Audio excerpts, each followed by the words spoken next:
चलो last lecture में આપણે બેવડું ફલન જોયું હતું બરાબર। હવે આપણે એનાથી આગળ જોઈએ એ પહેલાં એ બેવડા ફલન સુધીના કન્સેપ્ટમાંથી કેટલાક વિચિત્ર ટાઈપના એમસીક્યુ પૂછાય છે જે છે સાવ ઇઝી। જો હું સમજાવું છું એ કન્સેપ્ટ તમને ખબર પડી જાય છે તો ધ્યાન આપજો। एक प्रकार रिविजन थशे तमारे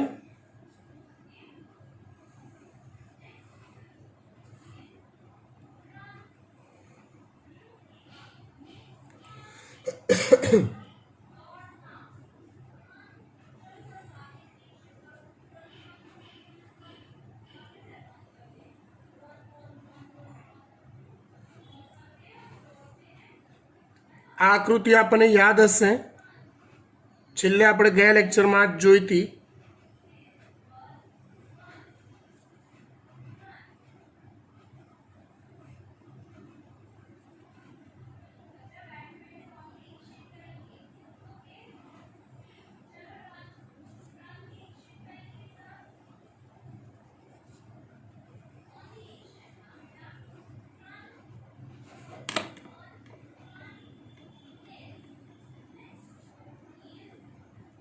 याद आवे छे आकृति?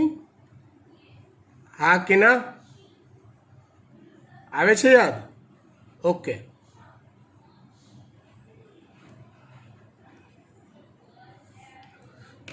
जो आकृति में आपेला भागो कया कया छे तो आ भाग छे एनु नाम छे बीजाशय, राइट। आ भाग से अंडनाल,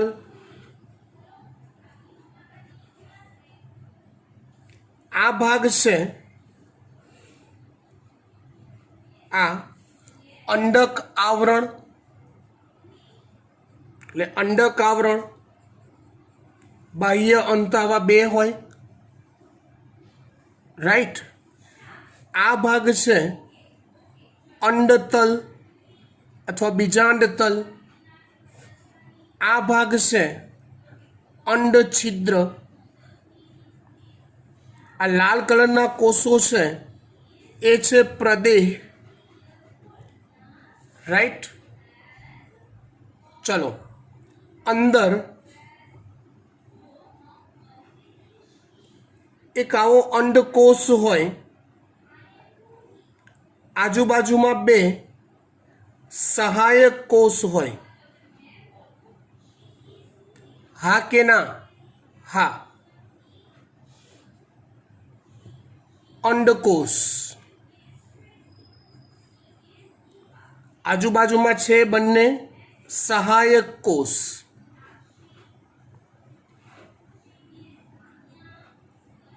ऊपर छे 3 प्रतिध्रुवीय कोषों,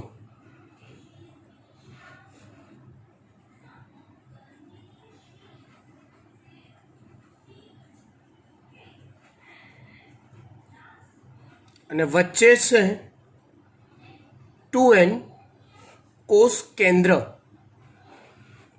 2n કોષ કેન્દ્ર।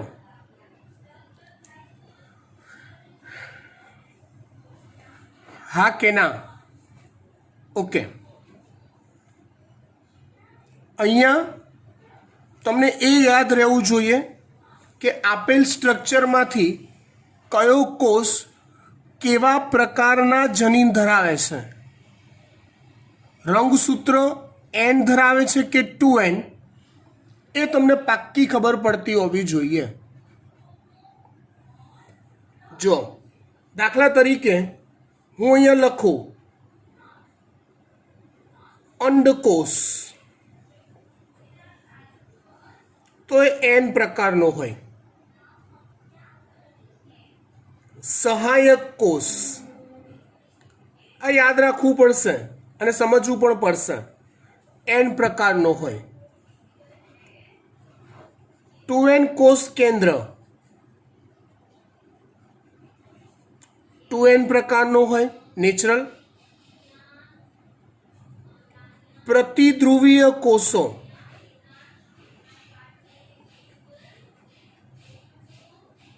ટુ એન પ્રકારના હોય, પ્રદેહ ના કોષો ટુ એન પ્રકારના હોય, અંડતલ અંડક આવરણ બીજાશય એ સિવાય ટોટલ વનસ્પતિના શરીરના બધા જ કોષો જે દૈહિક કોષ કહેવાય એ ટુ એન પ્રકારના હોય. કેવા પ્રકારના હોય? ટુ એન પ્રકારના હોય. બધા જ દૈહિક કોષો ટુ એન પ્રકારના હોય. જો ફલન ક્રિયા થઈ તો એ ફલન થયા પછી શેમાં ફેરફાર થાય? તો આ જે અંડકોષ છે એન પ્રકારનો એ ફેરવાશે ફલિતાંડમાં અથવા યુગ્મનજમાં, જે બનશે ટુ એન પૂજન્યુથી ફલિત થયા પછી ટુ એન બનશે. સહાયક કોષો તો વિઘટન પામે છે, એટલે ફલન પછી સહાયક કોષોનું અસ્તિત્વ નહીં રહે. પણ ટુ એન કોષ કેન્દ્રનું ફલન થાય એન પ્રકારના પૂજન્યુ દ્વારા, તો એ ટુ એન કોષ કેન્દ્ર 3n ભ્રૂણપોષ કોષ કેન્દ્રમાં ફેરવાય છે. 3n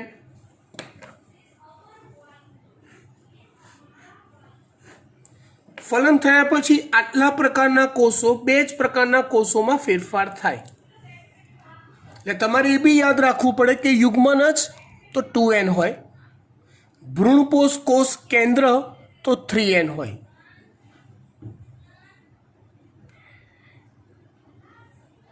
સમજ પડી ગઈ વાત? ઓકે. MCQ કેવા પૂછાય તો એક એક્ઝામ્પલ લઉં, સમજો. એક વનસ્પતિના મૂળના કોષમાં 42 રંગસૂત્ર છે. એક વનસ્પતિના મૂળના કોષોમાં 42 રંગસૂત્રો છે. સમજો. તો તેના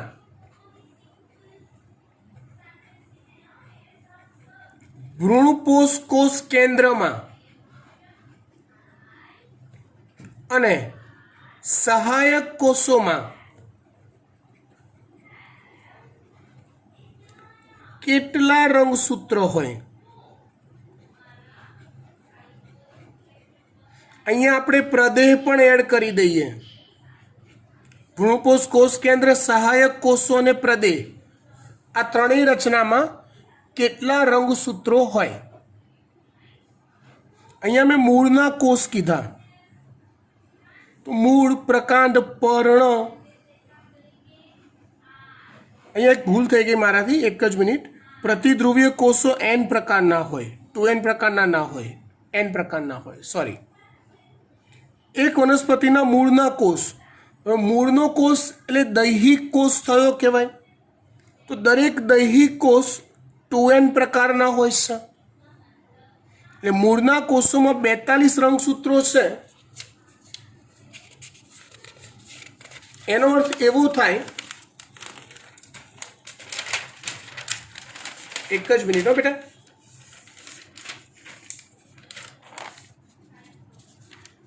એનો અર્થ એવો થાય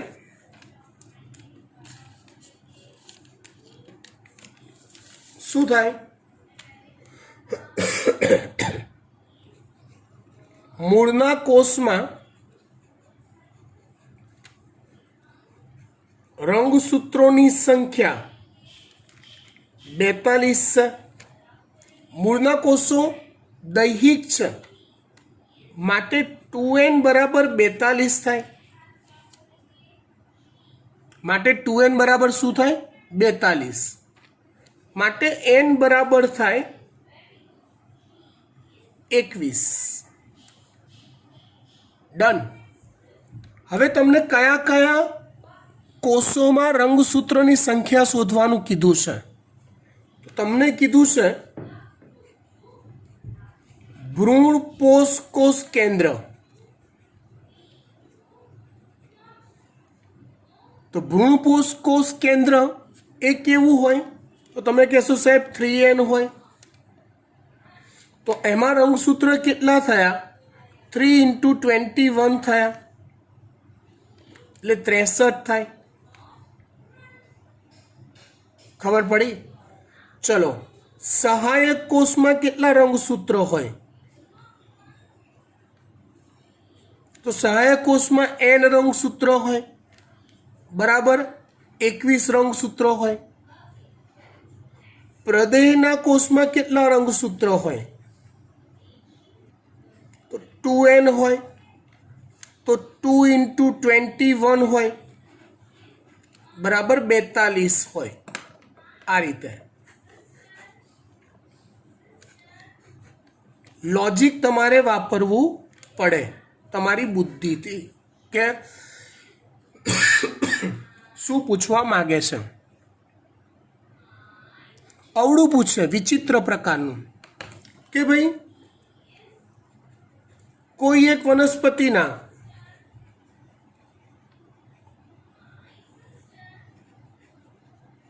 ભ્રૂણપોષ કોષ કેન્દ્રમાં 33 રંગસૂત્રો છે. કેટલા રંગસૂત્રો છે? 33. તો તેના મૂળના પ્રદેહના પ્રતિધ્રુવીય કોષોમાં કેટલા રંગસૂત્રો હોય?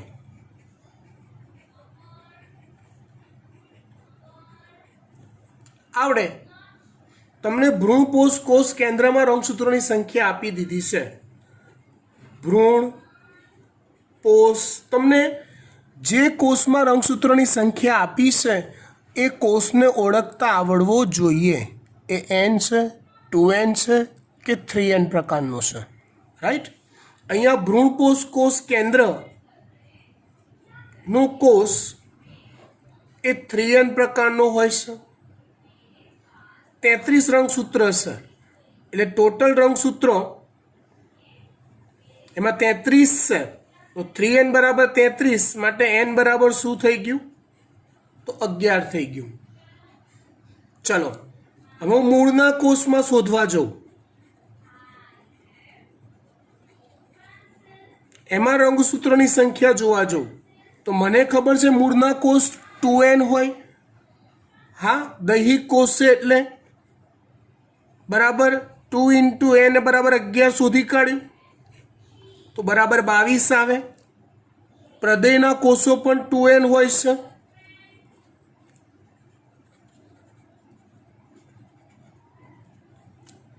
તો એ પણ જવાબ 22 આવશે. આ પ્રકારે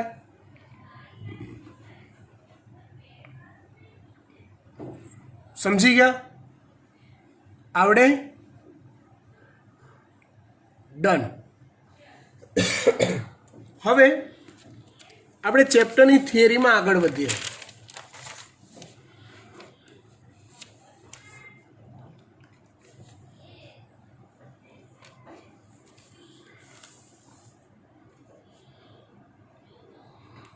એક આકૃતિ આપણી સામે રાખી મૂકીએ છીએ, આપણને સમજ પડે એના માટે.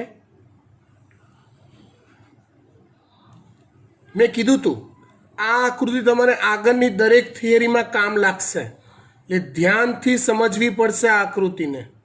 વારંવાર હજી પણ બીજું 5 વાર આ આકૃતિ દોરવી પડશે તમારે થિયરીએ.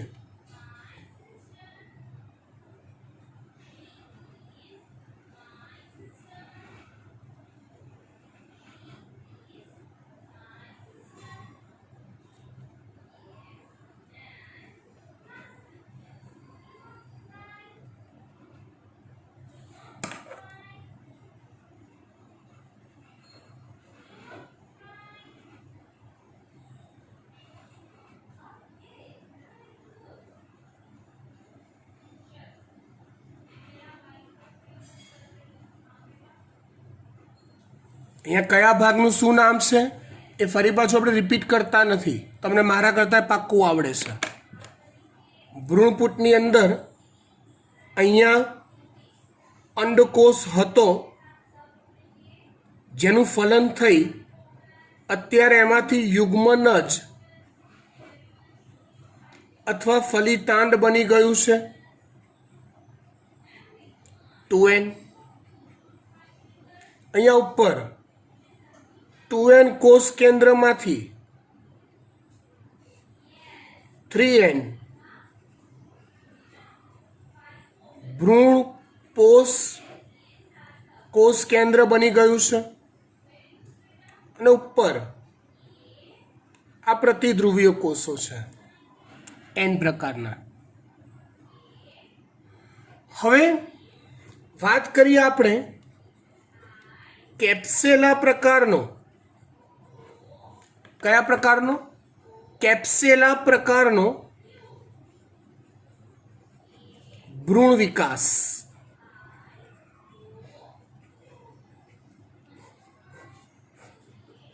જો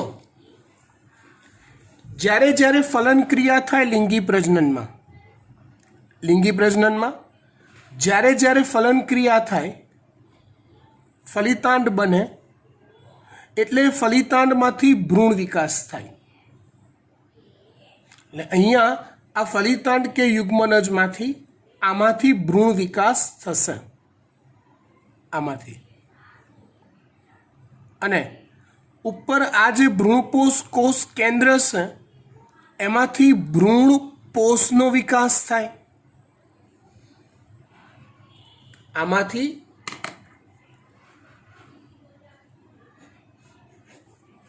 ભ્રૂણ વિકાસ થાય. પણ મિત્રો કોઈ પણ ભ્રૂણનો વિકાસ પોષક દ્રવ્ય વગર શક્ય ના બને. એટલે ઉપરનું આ જે કોષ કેન્દ્ર છે 3n કોષ કેન્દ્ર ભ્રૂણપોષ કોષ કેન્દ્ર એમાંથી ભ્રૂણ પોષનો વિકાસ થાય છે.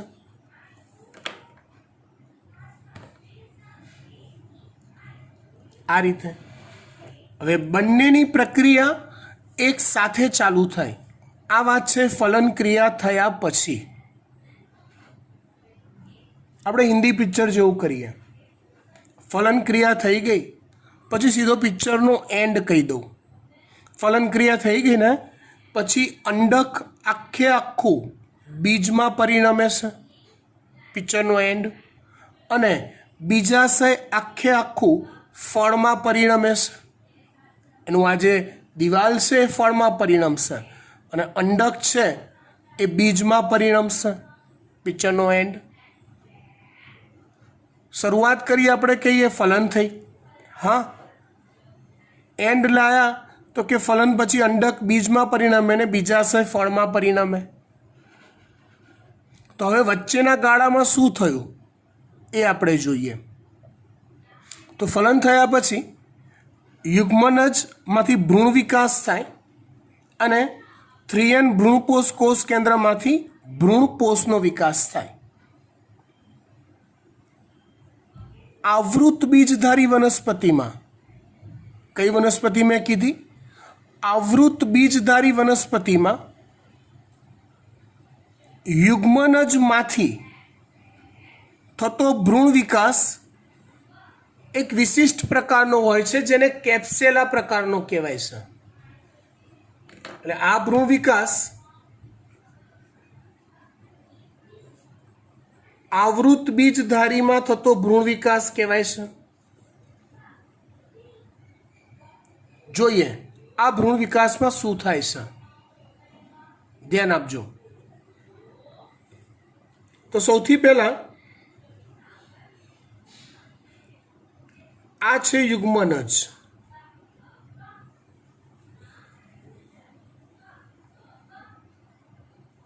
એક વાત યાદ રાખો, ફક્ત અને ફક્ત પ્રજનન કોષોના નિર્માણ સમયે જ અર્ધીકરણ થાય. બાકી દરેક વાર થતું વિભાજન સમભાજન અથવા સમસૂત્રી ભાજન હોય. બરાબર. અહીંયા એક બીજી વિશિષ્ટ વાત તમને કહું, જેટલું બી કોષ કેન્દ્રનું વિભાજન થશે ને એ સમસૂત્રી ભાજન પ્રકારનું જ થશે, પણ કોષ રસનું વિભાજન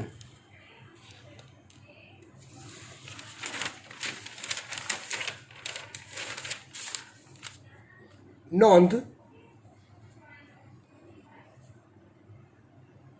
ભ્રૂણ વિકાસમાં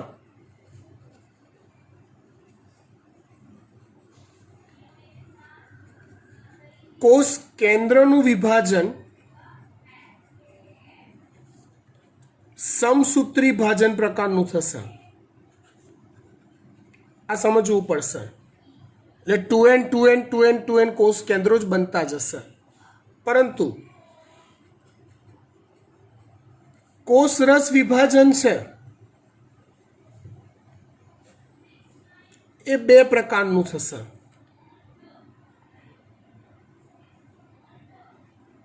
કેટલા પ્રકારનું થશે? બે પ્રકારનું. એક સમાન પ્રકારનું અને બીજું અસમાન પ્રકારનું.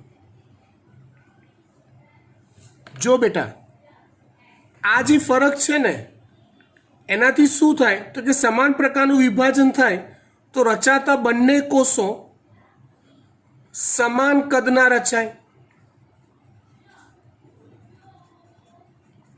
અસમાન પ્રકારના વિભાજનમાં રચાતા બંને કોષો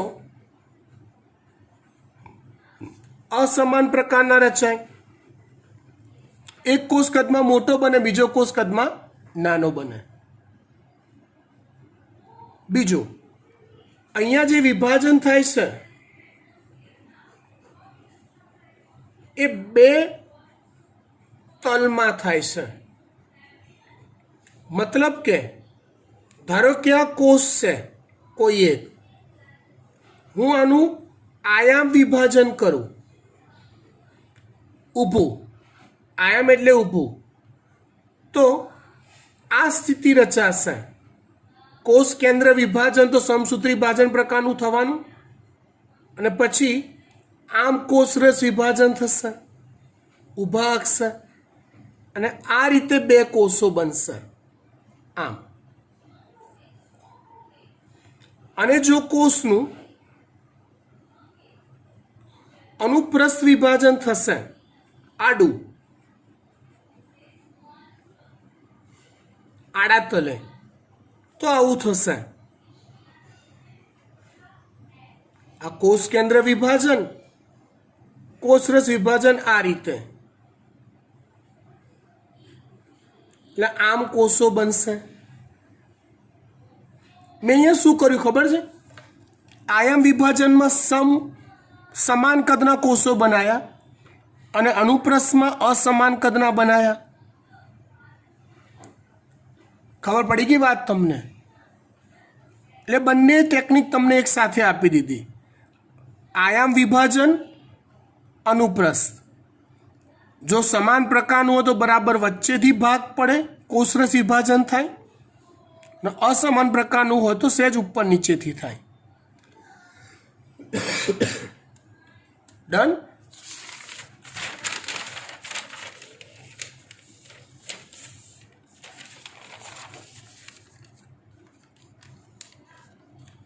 વાત કરીએ કેપ્સેલા પ્રકારનું ભ્રૂણ વિકાસ. આ જે કોષ એક છે એનું નામ છે યુગ્મનજ અથવા ફલિતાંડ. તો સૌપ્રથમ યુગ્મનજનું અનુપ્રસ્થ વિભાજન થાય છે આડી અક્ષ, અને બે અસમાન પ્રકારના કોષો બને છે.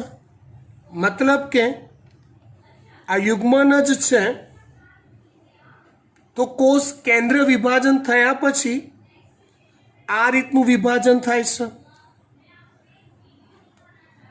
અસમાન. એટલે એક કોષ કદમાં મોટો બને છે, બીજો કોષ કદમાં નાનો બને છે. આ રીતે પહેલું વિભાજન થયું. એક કોષ કદમાં મોટો બન્યો, બીજો કોષ કદમાં નાનો બન્યો, અનુપ્રસ્થ વિભાજન થયું, અસમાન પ્રકારનું થયું. બે કોષ બન્યા જેમાં એક કોષ કદમાં મોટો છે, બીજો નાનો છે. આ ગોઠવણને તમે અહીંયા ઇમેજ કરો. આ એમાંથી આ બની ગયું. હવે તો સમજો આ જે મોટો કોષ આવશે ને એ અંડ છિદ્ર તરફ આવશે.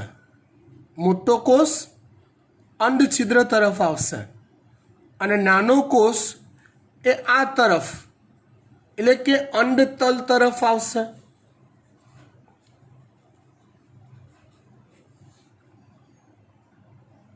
રાઈટ. એટલે અહીંયા અંડ છિદ્ર તરફ આવેલા મોટા કદના કોષને તલસ્થ કોષ કહેવાય છે. અંડ છિદ્ર તરફ આવેલા મોટા કદના કોષને તલસ્થ કોષ કહેવાય છે અને અંડ તલ તરફ આવેલા નાના કદના કોષને અગ્રસ્થ કોષ કહેવાય છે. અંડ છિદ્ર તરફ આવેલા મોટો કદનો કોષ તલસ્થ કોષ, અંડ તલ અથવા બીજાંડ તલ તરફ આવેલા નાના કદના કોષને કહેવાય અગ્રસ્થ કોષ. પછી શું થાય તો જુઓ, હાલ સ્થિતિ આવી છે આપણી પાસે. આવી હવે આ જે તલસ્થ કોષ છે ને, મોટો કોષ, એનું અનુપ્રસ્થ વિભાજન થાય છે આમ આડું.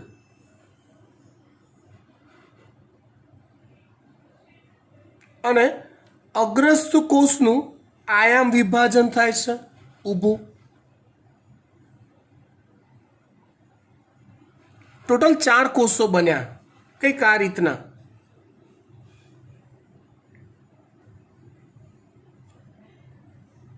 ધ્યાન આપજો, આ બે કોષો જે બન્યા ને એ તલસ્થ કોષના વિભાજનથી બન્યા અને આ બે કોષો બન્યા ને આ બે એ અગ્રસ્થ કોષના વિભાજનથી બન્યા. તલસ્થ કોષનું કેવું વિભાજન થયું તો કે અનુપ્રસ્થ. અગ્રસ્થ કોષનું કેવું વિભાજન થયું તો કે આયામ. કેટલા કોષીય અવસ્થા બની તો કે 4 કોષીય. આવી 4 કોષીય અવસ્થાને પૂર્વ ભ્રૂણ કહેવાય છે. શું કહેવાય છે? પૂર્વ ભ્રૂણ. જેમાં ઉપરની તરફના 2 કોષોને અગ્રસ્થ કોષો કહેવાય, નીચેની તરફના 2 કોષોને તલસ્થ કોષો કહેવાય.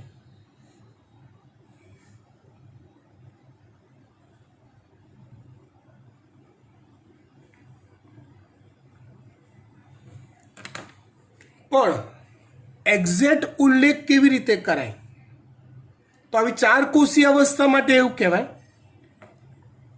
અંડ તલ તરફ આવેલા 2 સમાન કદના કોષોને અગ્રસ્થ કોષો કહેવાય. અંડ છિદ્ર તરફ આવેલા મોટા કદના કોષને તલસ્થ કોષ કહેવાય. અને આ જે વચ્ચેનો કોષ છે એને અંડ છિદ્ર તરફ આવેલા તલસ્થ કોષ સિવાયનો તલસ્થ કોષ કહેવાય. ફરીવાર નામ નિર્દેશન. અંડ તલ તરફ આવેલા 2 કોષોને કહેવાય અગ્રસ્થ કોષો. અંડ છિદ્ર તરફ આવેલા મોટા કોષને કહેવાય તલસ્થ કોષ. વચ્ચેના કોષને કહેવાય અંડ છિદ્ર તરફ આવેલા તલસ્થ કોષ સિવાયનો તલસ્થ કોષ.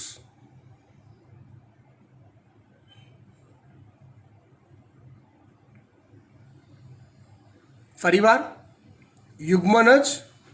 યુગ્મનજનું થયું અનુપ્રસ્થ વિભાજન, 2 અસમાન કદના કોષો બન્યા જેમાં અંડ છિદ્ર તરફ આવેલો મોટો કોષ તલસ્થ કોષ, અંડ તલ તરફ આવેલો નાનો કોષ અગ્રસ્ત કોષ. બીજું વિભાજન થયું. તલસ્થ કોષનું અનુપ્રસ્થ અને 2 અસમાન કદના કોષ બન્યા. અગ્રસ્ત કોષનું આયામ અને 2 સમાન કદના કોષ બન્યા. તલસ્થ કોષમાંથી 2 કોષ થયા. અગ્રસ્ત કોષમાંથી 2. 4 કોષીય અવસ્થા જેને પૂર્વ ભ્રૂણ કીધું, જેમાં અંડ તલ તરફ આવેલા 2 કોષોને કહેવાય અગ્રસ્ત કોષો. અંડ છિદ્ર તરફ આવેલો મોટો કોષ કહેવાય તલસ્થ કોષ અને વચ્ચેનો કોષ કહેવાય અંડ છિદ્ર તરફ આવેલા તલસ્થ કોષ સિવાયનો તલસ્થ કોષ. 4 કોષીય અવસ્થા પૂર્વ ભ્રૂણ. આ અવસ્થા અહીંયા બની. અહીંયા હવે જો આગળ વિભાજન કરવું હોય તો ખોરાક કે પોષક દ્રવ્યો જોઈશે. પોષક દ્રવ્ય વગર આગળનું વિભાજન થવું શક્ય નથી. પોષક દ્રવ્યોનો જથ્થો આ તરફ છે ઉપર. અહીંયા આમાંથી ભ્રૂણપોષ બનશે ને, હે ને? અને આગળ કીધું એમ ભ્રૂણપોષનો વિકાસ અને ભ્રૂણ વિકાસ એક સાથે જ થાય છે. એટલે આ પાર્ટી અહીંયા વિકાસ કરી રહી છે. એને પોષક દ્રવ્યો મેળવવા માટે અહીંયા સુધી પહોંચવું પડશે. જાણે પેલું સીડી મૂકીને ઉપર ચડી જઈએ આપણે, યાદ છે? માળિયા પર કોઈક વસ્તુ હોય તો સીડી મૂકીને આપણે ઉપરથી વસ્તુ કાઢીએ છીએ. બસ એવી જ રીતે અહીંયા સીડીનું નિર્માણ થાય છે. શું થાય તો કે આ જે વચ્ચેનો કોષ છે, વચ્ચેનો કોષ એટલે કયો? તો કે અંડ છિદ્ર તરફ આવેલા તલસ્થ કોષ સિવાયનો તલસ્થ કોષ નું અનુપ્રસ્થ અક્ષ, આડી અક્ષ 20 થી 25 વાર વિભાજન થાય. આ રીતે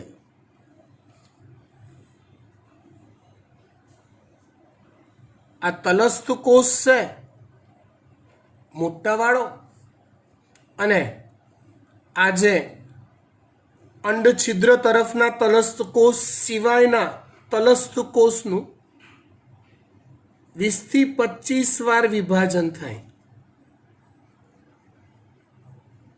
અનુપ્રસ્થ અક્ષ.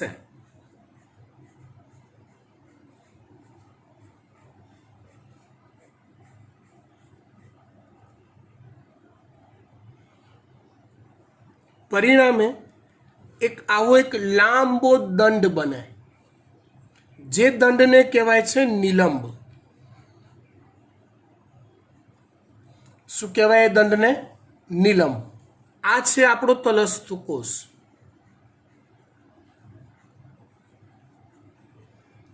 આ જેવું નિલંબ બને ને એટલે આ 2 અગ્રસ્ત કોષો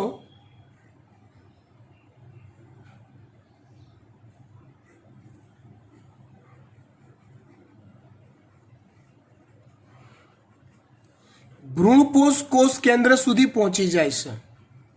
2 અગ્રસ્ત કોષો ભ્રૂણપોષ કોષ કેન્દ્ર સુધી પહોંચી જાય છે અને પોષણ મેળવવાની શરૂઆત કરી દેશે. આટલે સુધીની વાત ખબર પડી. 3 કોષ વિભાજન 3 પ્રકારના થયા, 3 સ્ટેપ થયા. હવે આગળ વધીએ.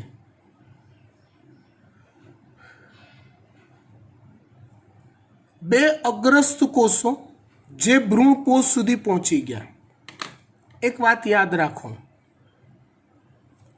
તલસ્થ કોષ જે છે ને આ અંડ છિદ્ર તરફનો, એનું કામ ખાલી ને ખાલી આ સીડી જે પકડી રાખી છે ઉપર, નહીં ઉપર કોઈ ચડીએ લાંબુ ઉપર ચડે તો નીચેથી પકડી રાખવું પડે, પડી ના જાય એટલે. તો તલસ્થ કોષ એ ફક્ત નીચે પહોળો થઈને બેલેન્સ રાખવાનું કામ કરે છે. નિલંબ એ સીડીનું કામ કરે છે. નવા સજીવનો જે વિકાસ થશે એ બે અગ્રસ્ત કોષમાંથી થશે જે પોષક દ્રવ્યો મેળવવા સુધી પહોંચી ગયા છે. હવે આ બે અગ્રસ્ત કોષોનું એકબીજાને કાટખૂણે બે વાર વિભાજન થાય છે.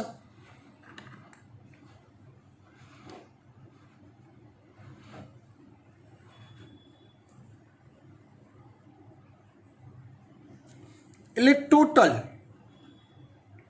ટોટલ બે અગ્રસ્ત કોષોમાંથી 8 કોષો બને છે. બને? હા. કઈ રીતે? તો કે માની લો આ એક અગ્રસ્ત કોષ છે, આ બીજો અગ્રસ્ત કોષ છે, બે થયા, આ રહ્યા જો બે. હવે ધારો કે આપણે સફરજનને કટ કરવાની મેથડ યાદ કરો. એક આમ કટ કરો તમે, આમ, બીજું આમ કરો છો, એટલે કાટખૂણે એક વિભાજન થયું અને એ વિભાજન કયું લંબ અક્ષે એના કાટખૂણે બીજું વિભાજન કર્યું. આમ આવા બે કોષો હોય અને બંનેમાં આવા કાટખૂણે બે વિભાજન થાય તો કેટલા કોષો બન્યા? બે સફરજન લો, બંનેને કાટખૂણે બે બે વિભાજન કરો, 8 પીસ થયા. ખાઈ જાઓ. ખાઈ લીધું? હવે આગળ ભણીએ. તો આવા 8 કોષો બનશે. હવે એ જે 8 કોષો બને ને, એ 8 કોષો તમને હું આ સપાટીએ રાખું ને ધારો કે, તો તમને ઉપરના 4 કોષો દેખાશે.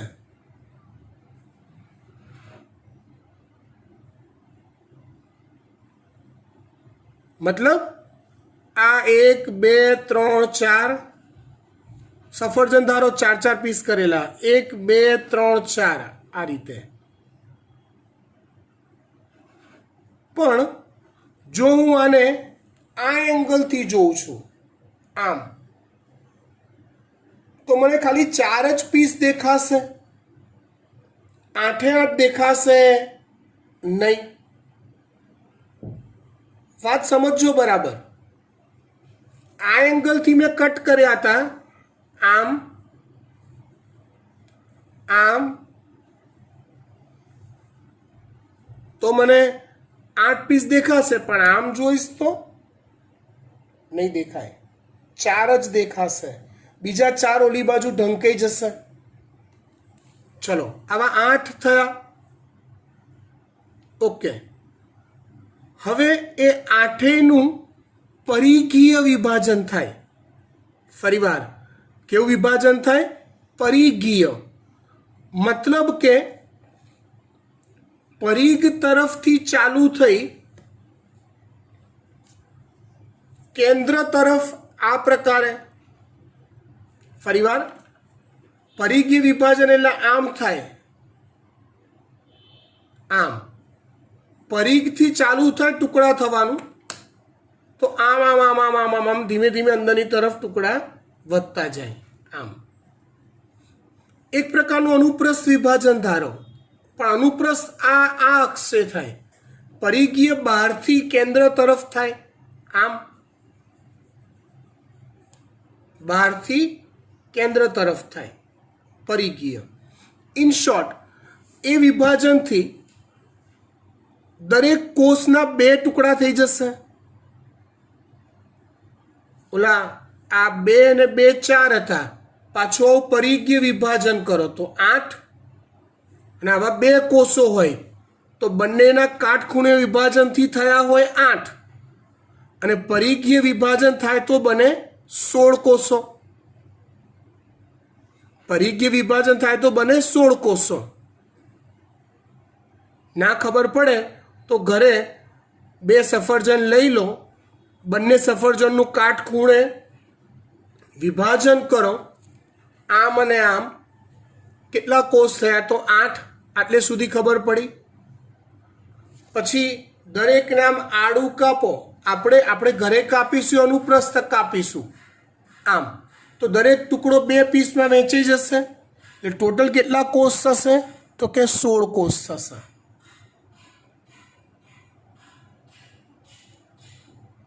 રાઈટ?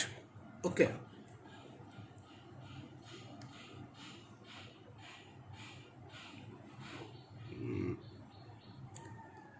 આ તલસ્થ કોષ,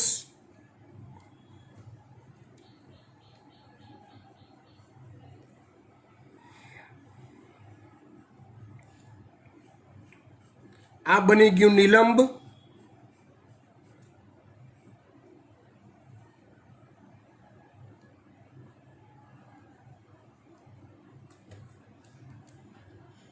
ને એની ઉપર અગ્રસ્થ કોષો જે કન્વર્ટ થઈ ગયા છે 16 કોષોમાં.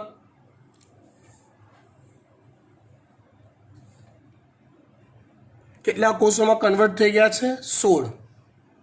પણ આપણે જે એંગલથી આકૃતિ દોરી છે એ એંગલથી આપણને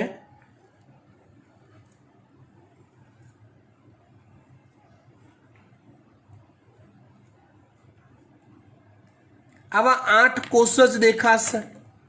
બીજા 8 એ પાછળની સાઈડ હશે. તમે આમ જોશો તો 8 જ દેખાય, બીજા 8 પાછળની સાઈડ છે. બરાબર? તો આવા 16 કોષ બન્યા. એ 16 કોષોમાં જે ઉપરની તરફના 8 કોષો હશે, જે અંડતલ તરફના કહેવાય.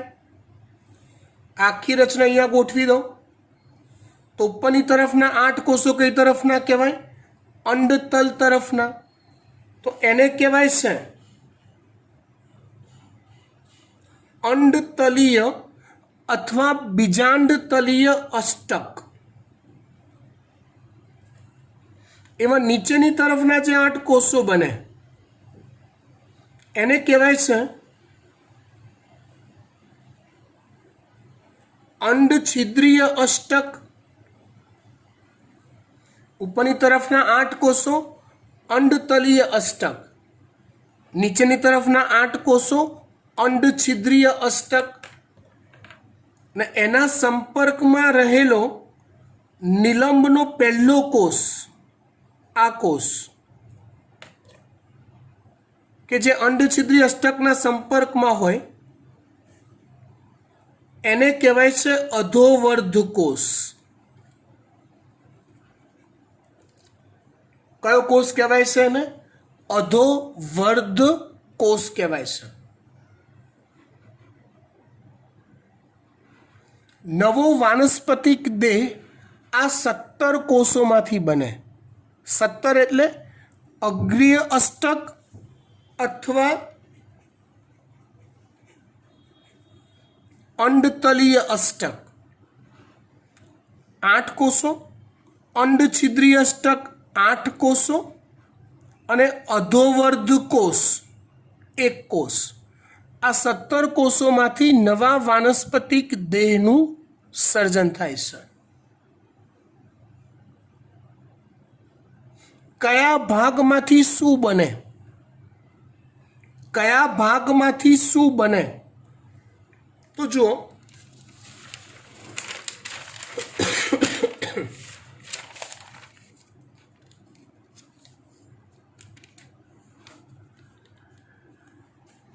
તો આ જે અગ્રીય અષ્ટક છે અથવા અંડતલીય અષ્ટક, રાઈટ, એમાંથી બને છે ભ્રૂણાગ્ર. આપણે એને આગળ જતા પ્રરોહાગ્ર બી કહી શકીએ. ભ્રૂણાગ્ર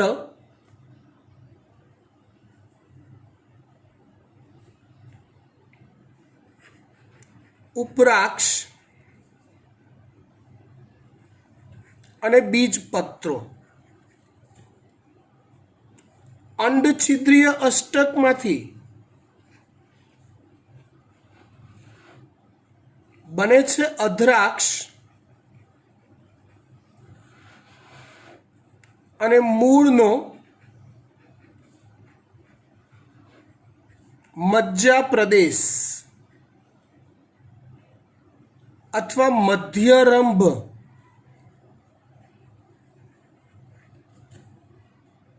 મધ્યરંભ શબ્દ જો નથી આવડતો તો 11માના ચોપડા ફેંદો, મળી જશે. કહી દઉં તમારા જેવું કોણ થાય?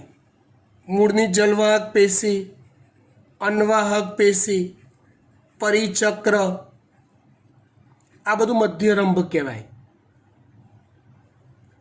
અને અધોવર્ધ કોષમાંથી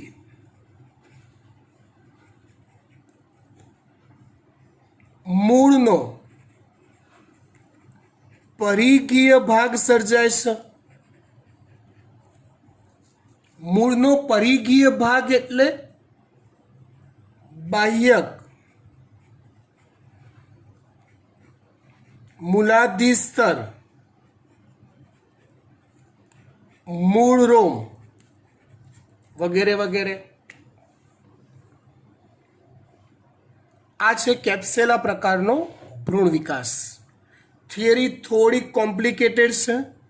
જો તમે દરેક વિભાજનને ધ્યાનથી ના સમજ્યા હો તો, એટલે ધારો કે ક્યાંક ગૂંચવાડો થયો તો વિડીયો ફરી જોતા રહો, ખબર પડી જશે, આવડી જશે. આટલે સુધી રાખીએ છીએ. Thank you.